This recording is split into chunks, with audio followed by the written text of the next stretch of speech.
vamos Roberto, la va a poner Roberto, y está Zinedine en gatilla, chuta.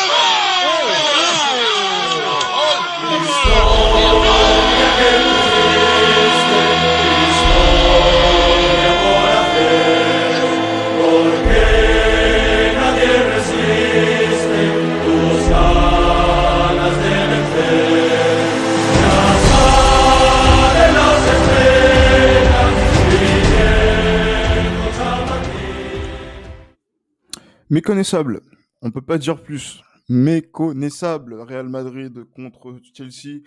Là, on enregistre dans les conditions. Allez, il est actuellement 23h06, on est quelques minutes après la fin de la rencontre. Et on sort d'un match où je suis avec Johan. Salut Johan. Salut Gilles.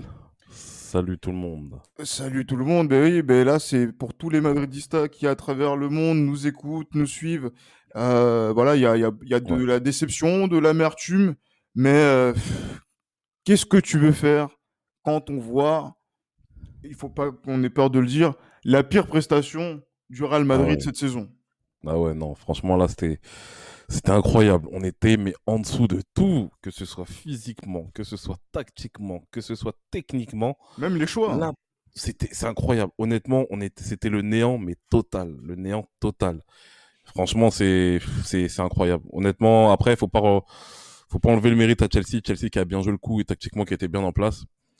Franchement, ça a été, je pense, quand même parfois très impressionnant de voir dans quelle intensité il mettait quand même dans la récupération. Yoann, arrête ça là. Non, Arrête ça là. Franchement, on est dans. c'est la vérité. Faut pas être mauvais perdant. C'est La pas une vérité, question on de. était très nuls. On a Mais- été très nuls, mais Chelsea était meilleur. C'est ça le problème. C'est ça le problème. C'est que, tu vois, il y a être mauvais perdant parce que, par exemple, tu vois, il y a une équipe qui est plus forte que toi et après, toi, tu veux pas reconnaître. Mais il y a aussi être voilà, je veux dire, être pas fort du tout. Et ben, une équipe qui joue normalement te bat, c'est normal. Et donc là, c'est ça qui énerve en fait, c'est le comportement. Tu peux perdre en demi-finale de Ligue des Champions. On a déjà Bien perdu sûr. 13 fois avant cette confrontation, une demi-finale de Ligue des Champions sur 30. Là, c'est la 14e fois. Donc, c'est-à-dire que quand même, perdre à ce niveau de la Oui, compétition, il y a du vécu Bien quand sûr. même. Mais Bien là, sûr, bien sûr. mais perdre comme ça, franchement, où Non, est la mais dignité? après, Où est regarde. la fierté en fait? Après, Gilles, regarde. Le truc, c'est quoi? C'est que moi, pourquoi je mets en avant aussi la performance de Chelsea? C'est parce que depuis le début de la saison, on n'a pas fait au moins 2 ou 3 matchs de suite de bonne facture. Depuis le début de saison, on tire sur sur la sonnette d'alarme. Il y a eu il y a eu les 2 matchs face au Shakhtar. Il y a eu le match à Gladbach. Il y a eu beaucoup de matchs en championnat qu'on a évoqués ensemble. Ce match-là, je pense que le match contre Liverpool, ça a été un mirage. Le match contre Liverpool, parce que Liverpool n'a pas été bon du tout aussi. On n'a pas été hyper bon, mais Liverpool n'a pas été bon. Les matchs contre le Barça qu'on a gagné, il y en a qui me disent que le Barça, il y en a qui se targuent que le Barça est la meilleure attaque de la Liga. Excusez-moi, sur les 2 matchs, les 2 confrontations, le Barça n'a pas eu le niveau du tout. Et là, que ce soit le début du match, aller face à Chelsea, et le match retour, non, je suis désolé, le Real a été d'un niveau constant cette année, mais d'un niveau bas qui est constant. Et honnêtement, je me demande par quelle opération on s'est retrouvé en demi-finale pour afficher un tel niveau. Et honnêtement, et j'ai pas peur de le dire, que je préfère me faire éliminer dans ces conditions en demi-finale qu'aller en finale et se faire ridiculiser par le City de Guardiola. Mais jamais de la vie, je pourrais aller en finale en présentant quelque chose comme ça. Alors oui, supporter du Real Madrid, on peut y croire. Parce que voilà, on sait que la Ligue des Champions, c'est dans notre ADN. Mais je suis désolé, avec le niveau qu'on affiche depuis le début de saison et qu'on voit que Chelsea, depuis que Thomas Tuchel est revenu, est arrivé plutôt, fait des prestations de bonne facture. Ils nous ont montré lors des premières minutes du match aller, ils ont montré dans l'ensemble du match, de la première à la dernière minute, je trouve, sur le match retour, ils ont été meilleurs que nous. On n'a pas été bons, mais Chelsea, je trouve, a été fort. Que ce soit dans l'impact, on a l'impression que les mecs, ils se sont entraînés pendant toute la saison sur ce match et que nous, physiquement, on était à la rue. On était à la rue. Et ça, c'était quelque chose dont qu'on a pu constater. On disait qu'on était à la limite à chaque fois. Mais bon, Johan, ça fait depuis combien de temps qu'on n'a pas perdu en choc, toute compétition confondue? De toi à moi. Ouais, toute compétition confondue, c'est vrai que ça fait un moment qu'on n'a pas perdu. Voilà. Et le dernier match qu'on avait perdu, il me semble que c'était à domicile qu'on avait perdu, il me semble, le dernier match contre les Levante, c'est ça? Contre les Levante. Donc, Ouais. du coup, depuis Levante Mhm. jusque ce match-là, dis-moi, en termes de comportement, quand on a vu ce Real Madrid, depuis même la trêve internationale, donc c'est-à-dire celle du mois de mars, on a vu un autre Real Madrid quand même, on a vu un autre comportement, une autre mentalité. Le match qu'on a vu aujourd'hui, on a le droit de dire que le Real Madrid qu'on a vu contre Chelsea à Stamford Bridge est un Real Madrid qui est méconnaissable au vu de la dynamique de ces 15 derniers matchs. Moi, personnellement, Gilles, je trouve que les résultats ont souvent été trompeurs. On n'a pas fait des prestations comme on est capable de faire, en fait. Des prestations de champion, des prestations de prétendants au titre, des prestations de prétendants à la victoire finale en Ligue des Champions. On n'a pas fait des prestations de ce genre-là. On a réussi à gagner des matchs, certes, on a mis des 2 buts, 3 buts, mais le Real Madrid, justement, qui mettait des corrections, même en n'étant pas spécialement super fort dans le jeu, mais qui mettait qui gagnait, en fait, qui avait des victoires autoritaires, c'est toute cette saison, même si on a une longue période d'invincibilité, on a eu cette longue période d'invincibilité, mais on l'a jamais eu. On l'a jamais eu, Christ. Comment tu peux expliquer que, par exemple, un match face au Barça où on gagne, qui nous permet de bien nous relancer, on perd encore des points sur les matchs qui suivent, sur les 1 ou 2 matchs qui suivent? Non, je suis désolé. Non. Pour moi, on n'est pas au niveau. On n'a pas été au niveau dans l'ensemble de la saison. Et ça, pour moi, le principal responsable pour moi de cette saison qui, pour moi, même si on gagne le championnat, pour moi, cette saison, elle sera moyenne, c'est Zinedine Zidane. Je suis désolé. Dans sa gestion des joueurs, comme je vous l'ai dit et répété, ça a été catastrophique. Okay, Yoann, on va y revenir justement parce qu'il y a encore le championnat, on va essayer de mettre ça en perspective. Mais là, surtout, moi, je veux qu'on revienne sur la rencontre parce que on a vécu 90 minutes de n'importe quoi du début, donc c'est-à-dire dès la composition en fait de la feuille de match jusqu'à la fin du match en fait. Donc c'est-à-dire qu'en fait, on a vu un Real Madrid qui a été insipide. On va revenir sur la composition du match. La composition du 11, de notre 11. Hein, voilà. Donc, parce que voilà, c'est vrai que l'équipe en face, t'en as parlé, effectivement, bravo Chelsea, j'en ai rien à foutre. Mais c'est pas ça mon souci, c'est même pas ma préoccupation. C'est pas voilà, un club anglais qu'on bat en Ligue des Champions, ce qu'on n'a jamais vu. Bref. Ah, tu rigoles. Mais bon, non, c'est pas grave. On part sur une défense à 3. Où, visiblement, on a de gauche à droite, en défense centrale, Nacho, Ramos et Militao. Ouais. Donc une défense, on va dire, inédite. Puisque Ramos n'a pas joué, n'a aucune minute, 0 minute quasiment dans les jambes depuis voilà, donc sa blessure. Et aussi par rapport aussi, il y a eu le Covid, il y a eu pas mal de choses. Et donc il est à court de rythme. Il n'a pas joué contre Osasuna parce qu'il avait été, entre guillemets, préservé. Bref. Donc déjà, Ramos joue. Déjà, petite interrogation de se dire, mais bon, pourquoi il joue alors qu'il n'a pas de minutes? Oui, mais vous l'avez dit dans le débrief, il a l'âme du Real Madrid, etc. Mais moi, la question que moi je me pose déjà au départ, défense à 3. Qu'est-ce qu'on a dit dans le dernier épisode et qu'est-ce qu'on a dit justement par rapport à cette équipe-là que la défense à 3, ça ne fonctionne pas avec ce Real Madrid face à ce Chelsea-là? Pourquoi on continue avec la défense à 3 et surtout, pourquoi on fait 90 minutes avec une défense à 3? Tout simplement parce que le coach n'a pas compris qu'on était dans des pires difficultés face à une défense à 3. Et je pense que Zidane a redouté, justement la vivacité des attaquants de Chelsea. Il a redouté ça parce que les attaquants de Chelsea, en termes de déplacement, c'était vraiment intéressant ce qu'il proposait. Werner, on peut dire ce qu'on veut, mais en termes de déplacement, c'est intéressant ce qu'il propose. Et à chaque fois, en fait, le problème, c'est que Zidane, une fois de plus, il a tâtonné tactiquement.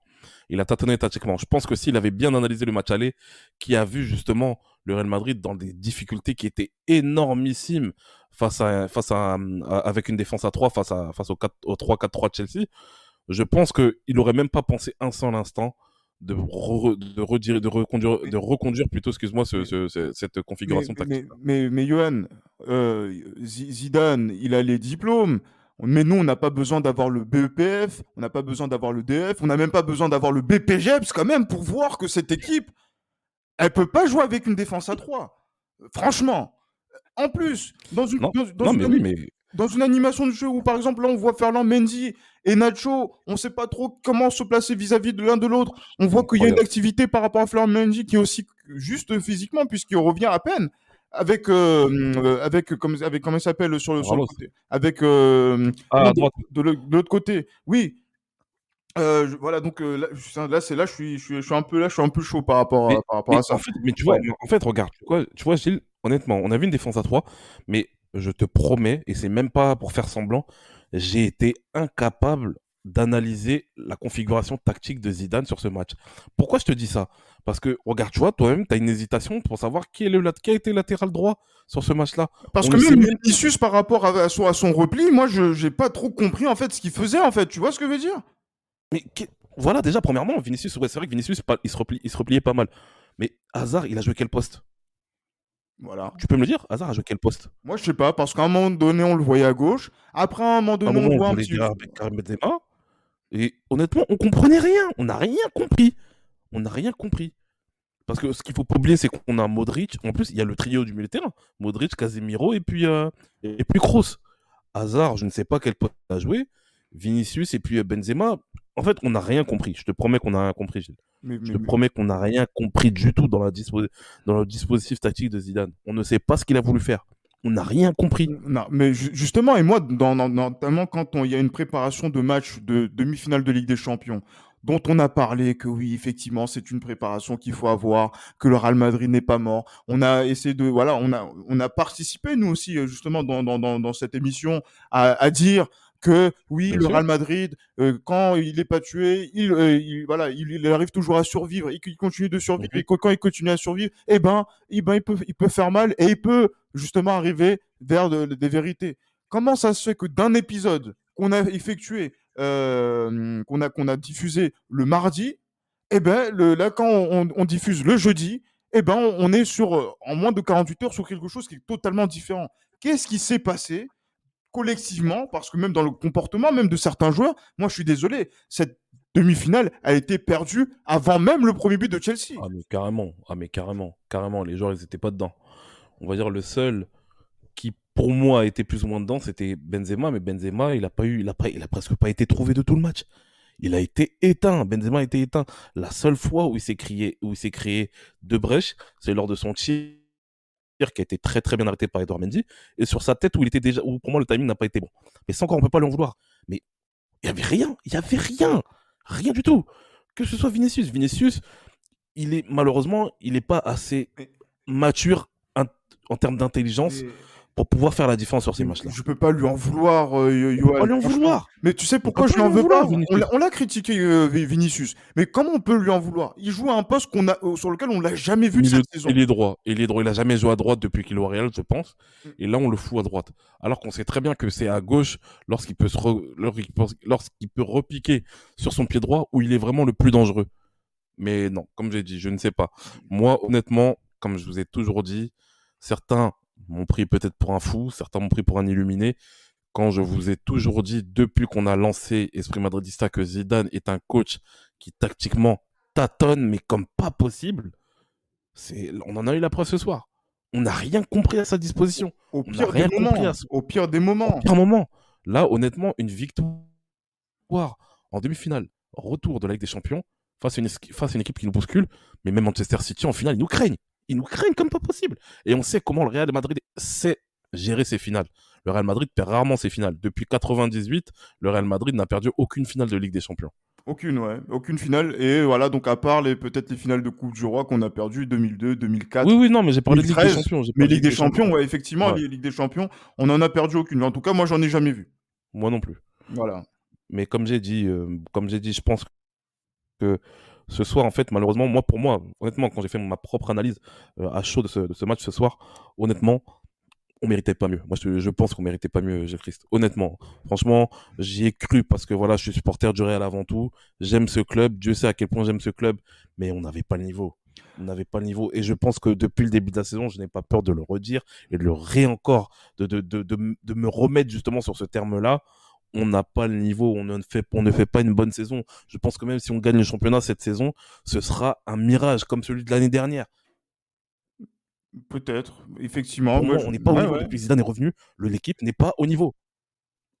Ah non, C'est, c'est, c'est, c'est- c'est terrible. En fait, C'est terrible. Ouais. c'est terrible dans le sens où, quand Zidane est parti, il y a eu cet intermède justement avec Lopetegui, avec Solari. Quand on a le retour de Zidane, il y a cette saison chaotique où Zidane revient lors de cette saison 2018-2019.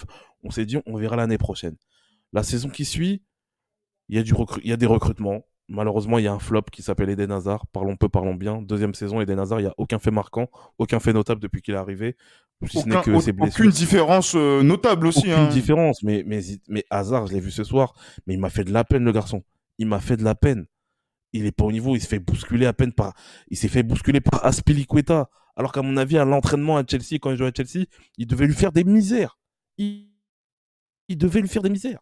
Donc, comme je l'ai dit, pour revenir justement à ce qui nous amène jusqu'à ce match d'aujourd'hui, je suis désolé, l'année dernière, on gagne le championnat, mais ce qu'il faut pas oublier, c'est que avant le Covid, avant la post-Covid, on gagne un match face au Barça, on gagne le Classico qui nous permet de rester devant, enfin qui nous permet de passer devant le Barça, et on perd un match juste après face au Betis Séville.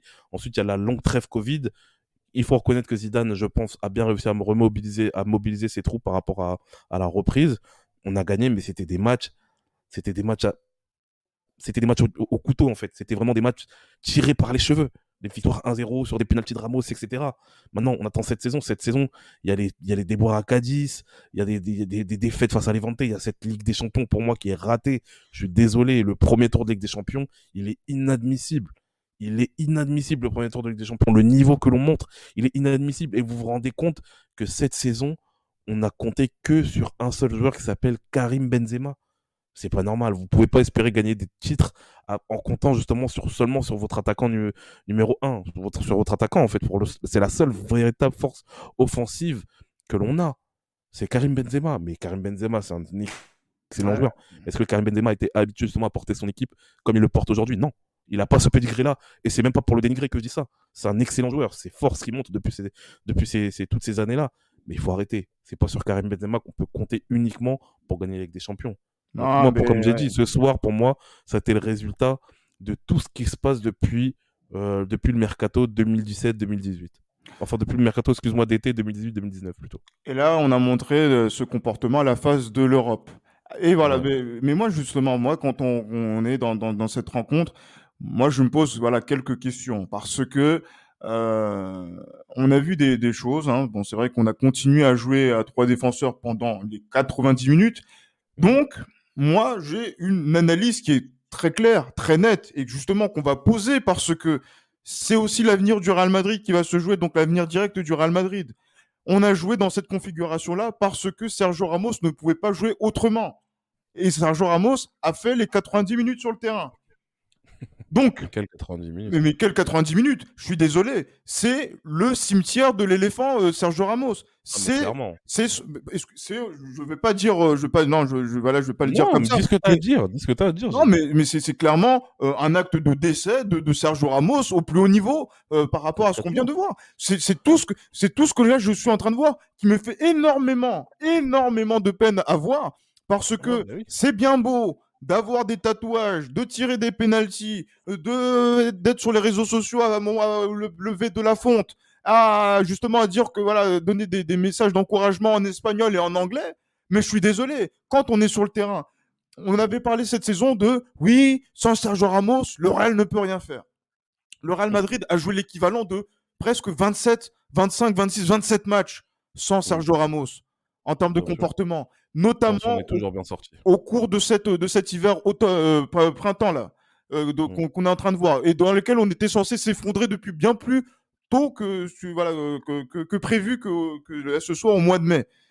Excusez-moi, Johan, je peux dire que oui, effectivement, c'est la résultante de la mauvaise saison. Mais le problème, c'est que les recours qui ont répondu présent par rapport aux défaillances de Sergio Ramos, physique, de Raphaël Varane, physique également, de Eden Hazard, physique également, ont répondu présent pour présenter des performances pour pouvoir être vivants dans cette saison. Et ce qu'on a vu aujourd'hui de Sergio Ramos, pardon, de notre capitaine, qui n'est pas digne de ce que représente le Real Madrid sur la scène européenne. À Je suis titre de désolé. comparaison, Gilles Christ, on fait une émission qui s'appelle Les Libéraux. Tu sais, Sergio Ramos, il m'a fait penser à qui? Il m'a fait penser à Jürgen Kohler lors du match Croatie-Allemagne en 98. Le Dépassé. mec, le mec complètement dépassé. dépassé, le mec qui se fait bouger par des joueurs qui sont beaucoup plus frais physiquement. Ramos, le truc, c'est quoi? C'est que là, aujourd'hui, hein, concrètement, je pense qu'il a sous-estimé aussi les gens qui étaient en face de lui. Aujourd'hui, il a sous-estimé les gens qui étaient en face de lui. Et on a vu. Ce qui est bien, c'est que ce genre de choses-là, ça explose à la face du monde, en fait. Que cette personne-là, cette personne vénale, qui souhaite avoir un certain salaire compte tenu de son âge et soi-disant qu'il a mérité d'avoir ce salaire. Alors oui, il peut, quand on voit justement sa carrière au Real Madrid, oui, il mérite d'avoir, je pense, une considération. Mais quand on prend en compte justement la forme, on va dire, de Ramos lors de ces 4 ou 5 dernières années, je suis désolé. Pour moi, on l'a déjà dit ensemble, Gilles Christ, en off. Pour moi, quelqu'un comme Pepe était beaucoup plus fort que Sergio Ramos. Parlons peu, parlons bien. Bien que Ramos, justement, nous ait sauvés à pas mal de reprises. Ça, il faut dire la vérité. Oui, Mais mais le problème, c'est que quand défenseur, c'est quoi le plus important? est-ce C'est que quoi le le plus monsieur que important l'on pour... a vu aujourd'hui Hmm. à Stamford Bridge mérite une revalorisation salariale, mérite une reconduction de contrat? Je suis désolé. Non. Tout simplement, non. N-O-N. Ramos ne mérite pas du tout d'être reconduit. Vous pensez que ce Ramos-là, qui a été très très nul ce soir, il va être meilleur la saison prochaine? Mais il faut arrêter. Il faut Mais arrêter. parce qu'en Sergio fait, Ramos, pour moi, son règne au Real Madrid doit se terminer à la fin de cette saison. Lorsqu'on a fait notre premier épisode d'Esprit Madridista, je l'avais dit, je souhaitais que Marcelo s'en aille déjà à la fin de la saison dernière et je souhaitais que Ramos fasse encore une saison avant de partir. Et je pense toujours que Ramos doit partir à la fin de cette saison. Modric aussi, je suis désolé, Modric a fait une excellente saison, je pense, à titre personnel par rapport aux autres joueurs. Mais je pense que quelqu'un comme Luka Modric aujourd'hui, lui aussi n'était pas au niveau. Physiquement, il était cuit. Il était cuit, Luka Modric. Et ça me fait de la peine parce que c'est un joueur pour lequel j'ai beaucoup d'affection. Mais je pense que si aujourd'hui, on veut régner, on veut remettre, on veut repartir sur une période où on règne en Europe et j'espère aussi en Espagne parce que c'est aussi important pour moi, il faut faire un gros coup de balai sur ces joueurs-là qui représentent, je pense, la génération Cristiano Ronaldo. Ces joueurs-là qui ont été les lieutenants de Cristiano Ronaldo. Il faut tous, je pense qu'il faut qu'ils partent. Il faut qu'ils partent parce que déjà, en termes de salaire, ça apportera justement un plus du point de vue financier, mais je pense qu'aussi en termes de niveau, ils n'ont plus le niveau de pouvoir exceller pendant toute une saison complète. Je pense que c'est clair et net. Ces joueurs-là n'ont plus le niveau pour exceller toute une saison complète. Marcelo, on s'est beaucoup moqué de lui, ça nous fait de la peine de le voir à ce niveau-là, mais Marcelo, on ne pouvait pas compter sur lui sur un match comme ça. Ramos, on a vu. Ramos, aujourd'hui, il a un nom. Mais c'est sur son nom, justement. Il se base que sur son nom pour être justement un joueur qui donne impression. Et Modric, comme je l'ai dit, Modric face à un milieu de terrain comme N'Golo Kanté, qui est pour moi un joueur extraordinaire. On a vu clairement, Modric ne pouvait pas en faire le poids par rapport à ça. Et, euh, et voilà, je pense que voilà, c'est la fin d'une génération qui, pour moi, est finie depuis la saison 2017-2018, mais bon, on a voulu forcer justement avec certains joueurs. Et aujourd'hui, je pense que voilà, qui aurait pu imaginer, il y a 3 ans de cela, que Real Madrid allait se faire éliminer par Chelsea en demi-finale avec des champions? Personne. mais justement, par rapport à ça, le fait que de voir ce Real Madrid en demi-finale de Ligue des Champions, après avoir connu huitième de finale contre l'Ajax en 2019, après avoir connu huitième de finale contre City en 2020, après avoir connu une première phase de poule en Ligue des Champions comme on l'a vécu, c'est déjà quand même une sorte d'orgueil. C'est que cet orgueil-là nous a permis de pouvoir être ici grâce à nos joueurs, grâce à une rotation de joueurs, grâce aussi à une forme physique aussi donc de nos milieux de terrain qui ont joué beaucoup plus et beaucoup trop de matchs Beaucoup trop, oui. qu'ils ne devraient justement pour pouvoir être prêts sur cette saison-là. Moi, quand j'ai vu Tony Kroos, moi j'ai en fait voilà, moi j'ai suivi le langage corporel de Tony Kroos dès le début de la rencontre. Ouais, ouais. Sur certains aspects, à partir du moment où j'ai vu que il n'était pas dedans et que même dans son regard, en fait, qu'il avait un regard vide, notamment par rapport à certains duels qu'il perdait, je me Mm. suis dit non, il y allait rien à voir. Il Et le sentait pas, ouais, mais lui-même le sentait pas. non, il le sentait pas, personne le sentait. Après, même, c'est vrai qu'il y a des questions par rapport aussi aux petits jeunes, par exemple, le jeune Blanco dont on parlait dans le dernier épisode. Voilà, Bien est-ce sûr. que des joueurs comme ça avaient peut-être le niveau pour jouer cette demi-finale? Je ne pense pas. Mais par Non, exemple, vraiment. ce que Casemiro a proposé, par exemple, ce soir, en termes de passes et de mouvement, parce que c'est ça, en fait, qui a beaucoup manqué aussi dans Ouais. cette équipe, en termes de tenue de balle, non, c'est inadmissible, indécent. de pouvoir se présenter dans cette configuration-là. Mais bon, ça, Mais c'est comme j'ai dur. dit, j'ai le Chris. C'est Comme j'ai dur, dit, j'ai c'est le dur. Chris. On en Franchement, revient. c'est dur. Franchement, c'est dur de voir un tel comportement. Franchement, c'est ça. On peut penser à de l'acharnement, j'ai le Chris, mais comme je te l'ai dit, à partir du moment où il n'y a pas de bonne gestion en termes de temps de jeu sur l'ensemble des joueurs, sachant qu'il n'y a pas eu de préparation d'avant-saison. Moi, c'est ça qui me rend fou, en fait. Il n'y a pas besoin d'avoir tous ces diplômes de coach pour, pour faire une analyse qui est concrète. Mais le pire, c'est que tu n'as même pas besoin de réfléchir, en fait. Quand tu commences la saison, tu sais que tu n'as pas de prépa, ne t'appuie pas seulement sur un noyau de groupe. C'est impossible. Tu ne peux pas marcher, tu ne peux pas concourir sur toutes les compétitions en ayant justement des joueurs qui physiquement sont Mais cuits. Comme tu malheureusement, l'as dit, il y a Johan, 2 semaines, ils étaient cuits. malheureusement, Johan, c'est que ces mecs-là ont tenu jusqu'au 5 mai. Quand même, juste comme ça. Et ils sont encore en course pour la Liga. La Liga n'est pas terminée. Donc tu t'imagines quand Ouais, même pour un coach ce que ça renvoie de se dire je compte sur une équipe, voilà, un noyau de joueurs de 13, 14, 15 joueurs au grand maximum pour pouvoir bâtir mon équipe et ma saison. Et au bout du compte, j'arrive, je suis toujours à aller 2 points, 3 points donc du leader. J'arrive en demi-finale de Ligue des Champions. J'ai encore mes chances au match retour. Et en plus, j'aurais pu aller en finale si, voilà, donc dans une autre configuration. C'est vrai que voilà, il y a beaucoup de critiques par rapport à ça, mais c'est vrai qu'en face aussi, l'adversité n'a pas été de grande qualité. elle était mauvaise. Voilà, et c'est pour ça qu'en fait, on peut parler de déception de notre part, parce que même ce Chelsea-là, avec tout ce qu'il a manqué comme occasion, tout ce manque de lucidité, d'occasion, etc., qu'il a eu, s'il a vu un Real Madrid qui était ne serait-ce un minimum, hein, un minimum concerné par cette rencontre, il aurait pu sortir. Il y avait des gens qui avaient peur que le Real Madrid réagisse dans cette rencontre Bien et sûr. puisse emmener Chelsea en prolongation, voire aller en finale à la place de Chelsea. C'est pour vous dire. Mais le problème, c'est que même cette force-là, cet orgueil-là, on l'a pas eu. On l'a pas eu. On l'a pas eu. Non, on l'a pas eu. On l'a pas eu. Je pense on a été, les gens ont été dépassés. Les gens ont été dépassés. Moi, je pense qu'on a pioché surtout physiquement. Surtout, je pense que physiquement, honnêtement, il n'y avait pas ce surplus en fait. Comment dire, ce surplus physique en fait, ce surplus physique qu'on a eu justement lors des campagnes de Ligue des Champions que l'on a gagné. On a vraiment triomphé. On l'a pas eu. Ce surplus et d'orgueil et physique. Je sais pas. Quand tu vois le dernier but par exemple. N'Golo Kanté, il a couru pendant tout le match.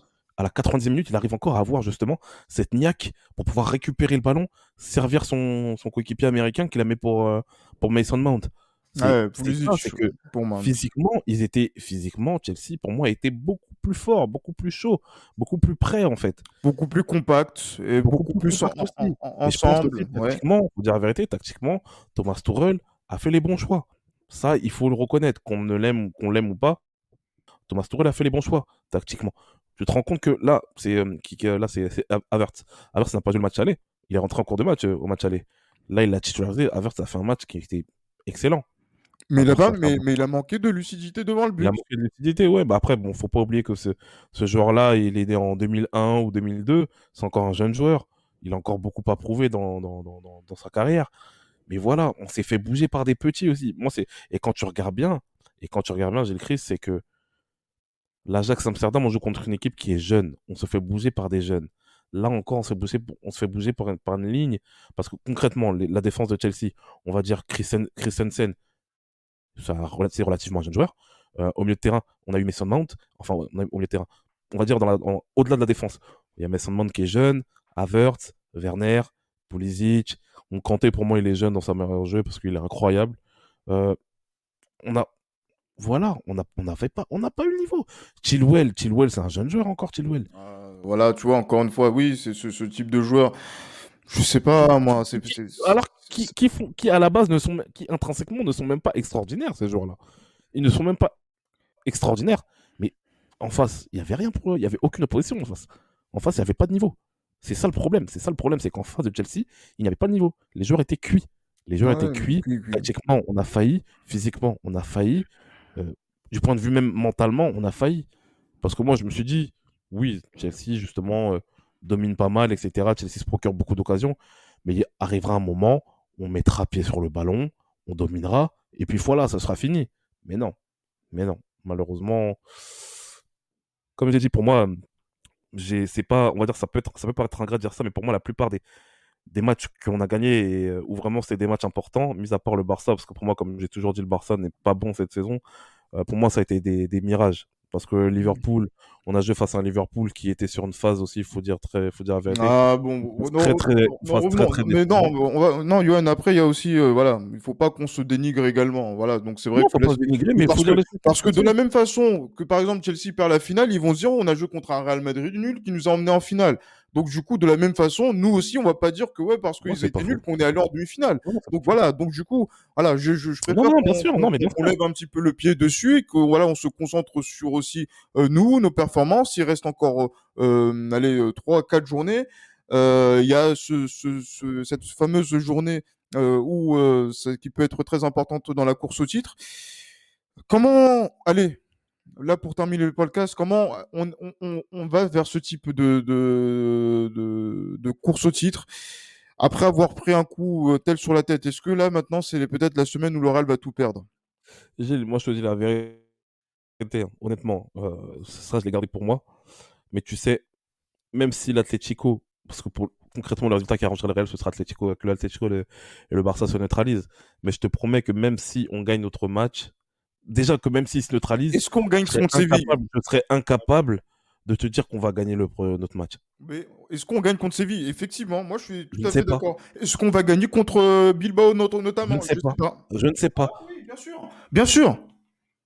Honnêtement, je serais incapable de dire. Je serais incapable de dire si on va gagner, parce que concrètement, concrètement, si on gagne tous nos derniers matchs, pour moi, on est quasiment sûr de gagner le championnat si on gagne tous nos derniers matchs. Mais honnêtement, je serais incapable de te dire qu'on va gagner, même si les circonstances sont en nos faveurs. Ça, je te le dis.